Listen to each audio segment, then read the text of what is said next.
السلام علیکم ورحمۃ اللہ وبرکاتہ۔ آج ہم حرف کاف کے اوپر کچھ باتیں کریں گے۔ اکثر یہ سوال آتا ہے کہ کاف میں ہمس کتنا لایا جائے اور کب لایا جائے اور کیسے لایا جائے۔ جب ہم قرآن کریم کو صحیح تجوید کے ساتھ سیکھنا شروع کرتے ہیں اور ہمیں پتہ چلتا ہے کہ ہم اردو زبان میں جو کاف ادا کرتے ہیں اسے ہمیں قرآن کی ادائیگی میں نہیں استعمال کرنا، ہمارے کاف میں ہمس نہیں ہوتا اور ہمیں قرآن کریم پڑھتے ہوئے جو کاف ادا کرنا ہے اس میں صفت ہمس موجود ہوتی ہے۔ پھر ہم پڑھانے والوں کی آواز پہ جب غور کر رہے ہوتے ہیں یا کسی قاری کو سنتے ہیں تو ہمیں لگتا ہے کہ وہ کاف تو نہیں کہہ رہے لیکن وہ شاید کھاف کہہ رہے ہیں، کھا کھا کی آواز نکال لیں۔ اس کی وجہ یہ ہے کہ ہم اپنی اردو زبان میں حرف کاف بھی استعمال کرتے ہیں اور کھے کو بھی استعمال کرتے ہیں، جیسے ہم کہتے ہیں کھانا، کھلونا۔ اب اسی کھانا یا کھلونے والی آواز کو ہم جہاں پہ بھی کاف آتا ہے استعمال کرنا شروع کر دیتے ہیں۔ مثلا جہاں پہ ہمیں کاف زبر کا کی آواز نکالنی ہو تو ہم کہتے ہیں کھا کھا، کھا کھی کھو۔ تو ایسے پڑھنا درست نہیں ہے کیونکہ یہ حرف کھا نہیں ہے اور نہ ہی یہ اردو والا کاف ہے۔ اب یہ کیا ہے؟ یہ ہے عربی زبان کا حرف کاف۔ اس کو درست ادا کرنے کے لیے سب سے پہلے یہ جاننا ضروری ہے کہ اس کا مخرج کیا ہے۔ جب اس کا مخرج یعنی اس کی درست آواز نکالنے کی جگہ معلوم ہوگی تبھی ہم اس کو درست طریقے سے نکال سکیں گے۔ جب ہمیں کہا جاتا ہے کہ کاف کے لیے زبان کی جڑ استعمال کرنی ہے جس کو ہم اقصی لسان کہتے ہیں اور اس کو اوپر کے تالوں پہ لگانا ہے تو ہم زبان کی جڑ کو بہت پیچھے مارنا شروع کر دیتے ہیں۔ بس اوقات قوف، موٹا قوف جہاں سے نکلتا ہے وہاں سے ہم کھاف کھاف پڑھنا شروع کر دیتے ہیں، قوف کی جگہ کھاف کھاف، تو ہمیں لگتا ہے کہ اس میں کھا والی آواز آ گئی اور ہم یہیں سے اس کو نکالنا شروع کر دیتے ہیں۔ تو ایسا کرنا بھی درست نہیں ہے۔ قوف اور کاف دونوں کے مخرج میں تھوڑا سا فرق ہے۔ تو سب سے پہلے دیکھتے ہیں کاف کا مخرج کیا ہے۔ کاف کے لیے زبان کی جڑ اوپر تالو کے ایسے حصے سے لگتی ہے جہاں اوپر تالو کا نرم حصہ ختم ہو رہا ہے اور سخت حصہ ہڈی شروع ہو رہی ہے۔ اس کے لیے بڑے اطمینان سے آپ اپنی انگلیوں کو اچھا سا دھوئیں، صاف کریں اور شیشے کے سامنے کھڑے ہو کے اپنا منہ کھول کے اوپر تالو پہ تھوڑی سی انگلی پھیر کے محسوس کریں کہ آپ کی ہڈی کہاں ہے اوپر تالو پہ۔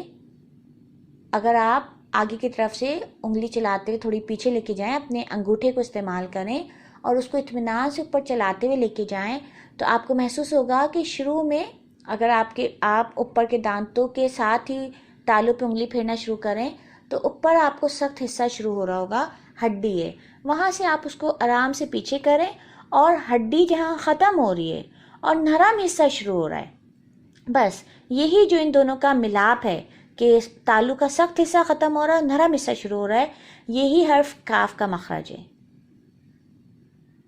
ہڈی ختم ہوتے ہی جو نرم حصہ ہے تالو کا وہاں پہ ہم زبان کو مارتے ہیں، زبان کی جڑ کو، زبان کی جڑ لگتی ہے کہاں پہ؟ سخت حصہ ختم ہوتے ہی جو نرم حصہ شروع ہو رہا ہے تو زبان سخت حصے کو بھی چھوتی ہے اور اس کا زیادہ پریشر کہاں ہوتا ہے؟ نرم حصے پہ۔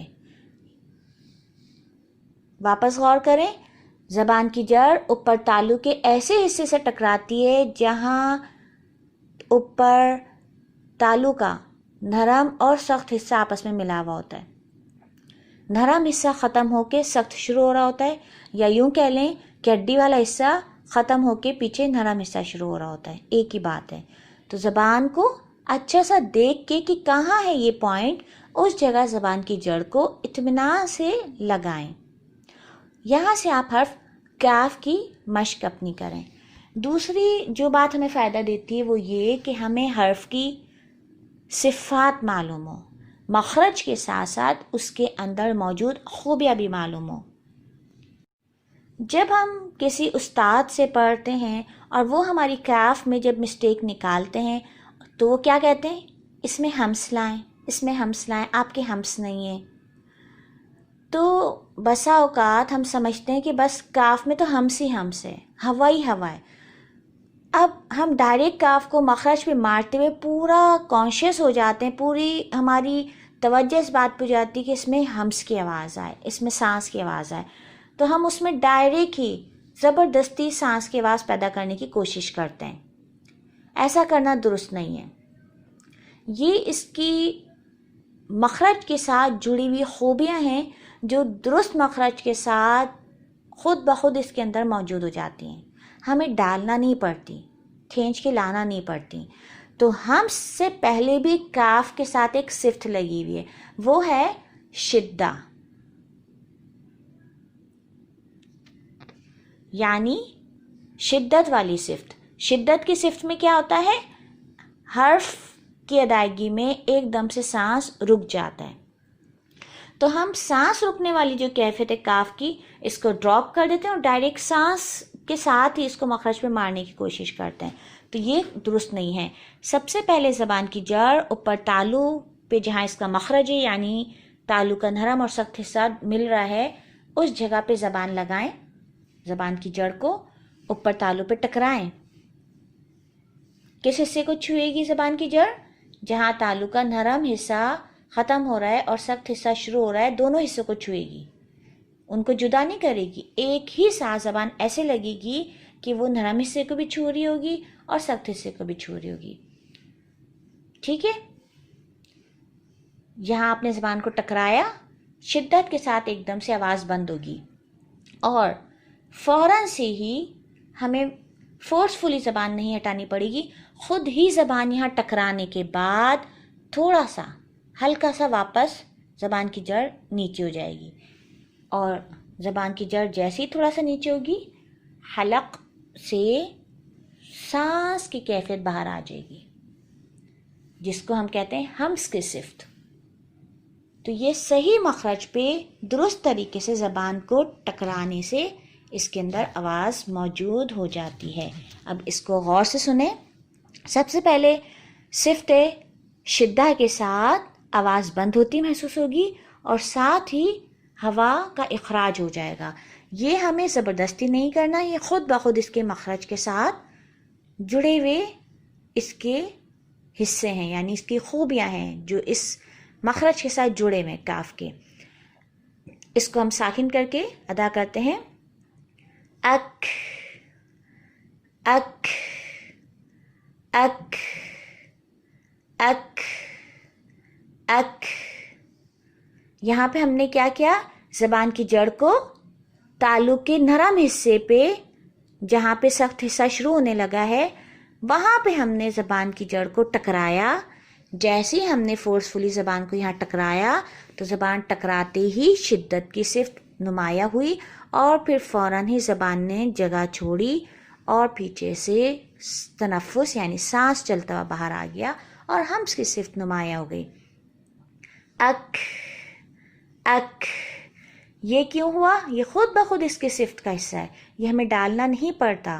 جب ہم کاف میں یہ سوچتے ہیں کہ اچھا اس میں صفت ہمس لانی ہے، مخرج ہمارا درست ہوتا نہیں ہے، تو ہم زبردستی کیا کرتے ہیں؟ کبھی حلق کے پیچھے والے حصے سے، کبھی تالو کے پیچھے نرم والے حصے سے، یا کبھی منہ کی جانب آگے کی طرف تالو کے حصے سے زبردستی ٹکراتے ہیں زبان کو اور خود بخود اس میں سانس کی آواز پیدا کرنے کی کوشش کرتے ہیں، تو ایسا کرنا درست نہیں ہے۔ صحیح مخرج کو سمجھنے کی کوشش کریں، اپنے اعضا کو، اپنی ہڈی کو محسوس کریں، اپنی تالو کے نرم حصے کو محسوس کریں، شیشے کے سامنے کھڑے ہو کے اچھی طرح غور کریں کہ کہاں ہے آپ کے زبان کی جڑ، کہاں ہے آپ کے تالو کا نرم حصہ، کہاں ہے آپ کے تالو کا سخت حصہ۔ یہاں پہ آپ نے اسٹرانگلی ہٹ کرنا ہے مخرج پہ اپنی زبان کو۔ اک اک اک اک اک اک اک اک۔ محسوس محسوس کریں جب کاف ساکن حالت میں ہے تو اس کی صفت ہمس نمایاں سنائی دے رہی ہے، لیکن جب متحرک حالت میں ہوگا یعنی کاف کے اوپر زبر زیر یا پیش ہوگا، اس وقت ہمس کی کیفیت اتنی زیادہ واضح نہیں سنائی دیتی جتنی کہ ساکن حالت میں سنائی دیتی ہے۔ صفت یا جتنی بھی صفات ہیں وہ حرف کے اندر موجود تو رہتی ہیں، لیکن ساکن حالت میں وہ جتنی نمایاں محسوس ہو رہی ہوتی ہے متحرک حالت میں اتنی نمایاں محسوس نہیں ہو رہی ہوتی، کیونکہ ساکن حالت میں ہم مخرج پہ جا کے ٹھہرتے ہیں، جبکہ متحرک حالت میں ہم اس مخرج کو چھوڑ کے ہٹ جاتے ہیں۔ مثلاً کاف کو جب ہم زبر کے ساتھ ادا کرتے ہیں تو پہلے ہم کاف کے مخرج پہ ہیں اور پھر ہم زبر کے لیے منہ کو سیدھا کھول دیتے ہیں، تو اس کی جو صفات ہیں وہ اتنی زیادہ سنائی نہیں دیں گی، لیکن اس کا یہ مطلب نہیں ہے کہ اس کے اندر وہ صفت موجود ہی نہیں ہو، صفت ہوگی لیکن اس میں ہم مبالغہ نہیں کریں گے۔ تو اکثر یہ دیکھا گیا ہے کہ زبر زیر پیش کے ساتھ بھی زبردستی خوب نمایاں کر کر کے ہمس کی آواز کو نکالنے کی کوشش کی جاتی ہے، تو یہ بھی درست نہیں ہے۔ کاف کو جب ہم زبر کے ساتھ ادا کریں گے تو آواز آئے گی کا کا کا، ساکن حالت میں کیسی تھی؟ اک اک، اور متحرک حالت میں کا کا کا، اک کا اک کا اک اک اک اک کا کا کا۔ اس طرح اچھی طرح اس کو سمجھیں۔ سب سے اہم کیا بات ہے کہ مخرج درست ہو اور اس کے اندر جو صفت موجود ہے اس کو صحیح طور پہ ادا کرنا۔ پہلے شدہ کی صفت ہے اس کے اندر اور پھر ہے ہمس کی صفت، دونوں اس کا لازمی حصہ ہے، ان کو ہم جدا نہیں کر سکتے، لیکن ہم زبردستی پہلے ہی اتنا فورسفلی ہمس کو لانے کی کوشش نہیں کریں گے کہ اس کی صفت شدت کو بالکل ہی ختم کر کے رکھتے ہیں۔ السلام علیکم ورحمۃ اللہ وبرکاتہ۔